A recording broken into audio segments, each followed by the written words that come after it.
The Joy Behar Show airs every night at 9 Eastern and Pacific on HLN. Let's go to your new movie, Capitalism A Love Story. I love the movie, but I'm a little confused, I have to say. And I really sat through the whole thing. I want to see it again, but you're not giving out screeners. I think you should. Anyway, you say, Michael, that capitalism is evil. Okay, but aren't we both capitalists, you and I? No. We're not. I own property. And no, there's nothing wrong with owning I'm property. a small business in and of myself. Why isn't that capitalism? No. In countries that have a more socialist economy, people own property. They have businesses. There's shoe stores. If you work hard or work harder, you earn more. There's nothing wrong with any of that.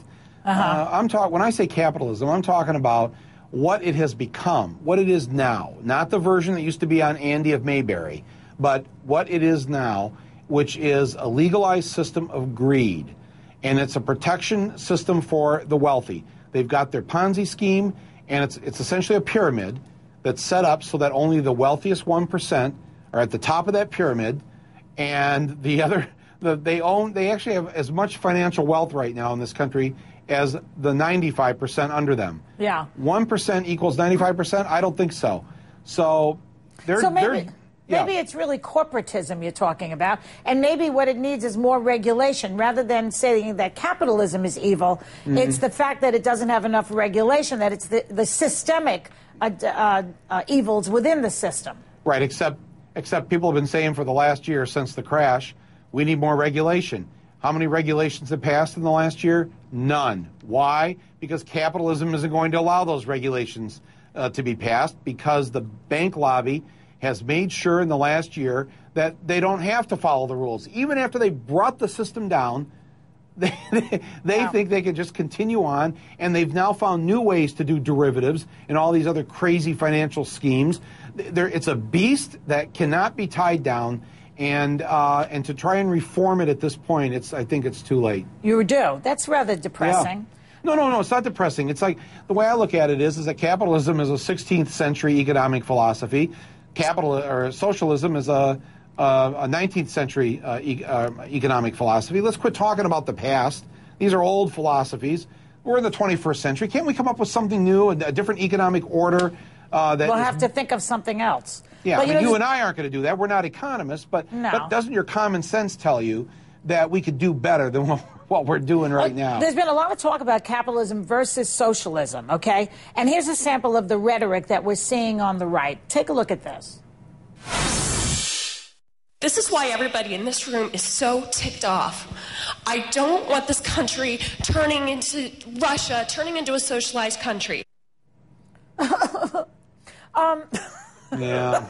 Do these people even know what socialism means? I mean, I hear this word bandied around, and they'll call Obama a Nazi and a socialist. Yeah. They go on they don't even know what these words mean. What do you say to these people? I don't know what to say. I mean, this is a real problem. It starts with our educational system, continues on with a lot of our media.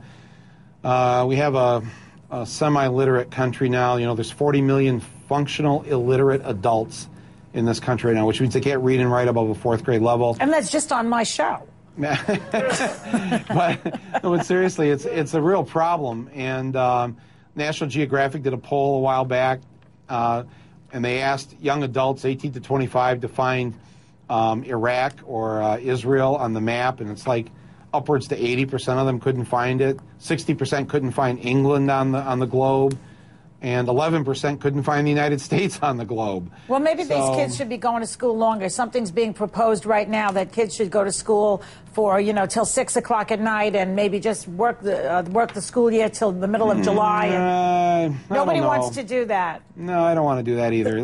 Listen, I just read this story about how in Finland they've decided that homework is a bad idea, and so they discourage homework now. They try to limit the amount of homework that kids take home, because they think kids need to play.